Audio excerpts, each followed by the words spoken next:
Bienvenue dans cette toute nouvelle vidéo de Super Fantasy Brawl. Aujourd'hui, nouveau focus sur un personnage. Aujourd'hui, nous regardons Marius, le gros chat. Alors, Marius est un personnage DPS corps à corps, il a 7 points de vie. Et sa version expérimentée, il reste à 7 points de vie. Et vous gagnez la capacité suivante. Marius, ses attaques gagnent gain de vie, enfin lifesteal.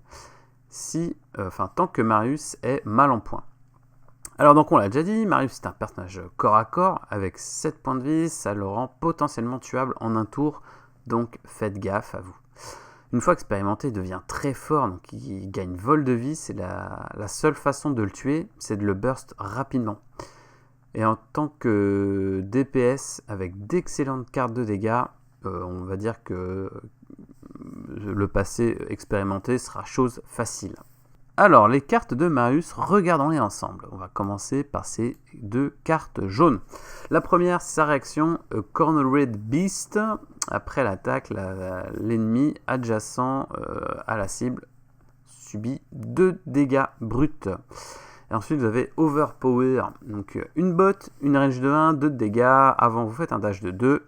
Et si Marius est mal en point, vous faites force 1 après l'attaque. Les deux cartes bleues, vous avez Ravenous Bite, donc c'est une attaque à 3 dégâts, une range de 1. Avant, vous faites un dash de 2 et l'attaque a du vol de vie. Et l'autre carte bleue, c'est Stalk the Prey. Donc vous placez Marius adjacent à un ennemi et chaque adjacent ennemi qui est mal en point, il est stun. Les deux cartes rouges, Bone to Pike, c'est un mouvement de 1, une range de 1, 2 de dégâts. Avant l'attaque, si Marius est mal en point, vous faites un dash de 2. Et s'il est encore mal en point, cette attaque gagne plus de dégâts. Closing in, 2 bottes, une attaque de 2 de dégâts, une range de 1. Avant, vous faites un dash de 2. Et si Marius est mal en point, cette attaque est double. Alors on l'a vu, il y a pas mal de cartes qui se jouent avec mal en point. Et c'est là que Marius va révéler son vrai potentiel de DPS quand il est mal en point. Donc ces cartes rouges mettant jusqu'à 4 dégâts, ce qui est assez balèze. Il possède dans l'ensemble une très grande mobilité, notamment avec Stalk the Prey et Ravenous Bite permet d'infliger de gros dégâts et d'offrir à Marius une bonne capacité de tanking. Pour ce qui est de sa réaction, c'est l'une des moins intéressantes du jeu à l'heure actuelle et très situationnelle car elle n'apporte pas d'armure.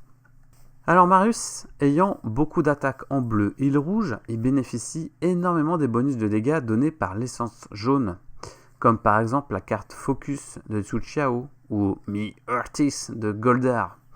Dougroon apporte lui Knockdown et Nevamor Guiding Light.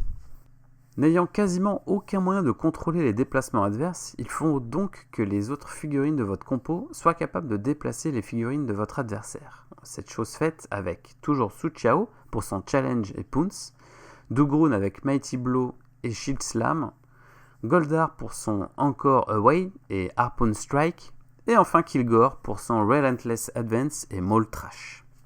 En conclusion, Marius est un excellent personnage de DPS qui fonctionne bien dans toute composition, mais qui demande un bon positionnement pour qu'il puisse taper tout en faisant attention à ne pas trop s'exposer une fois à Ravenous Bite de passer. Car on le rappelle, Marius n'a que 7 points de vie, donc il reste potentiellement tuable assez facilement.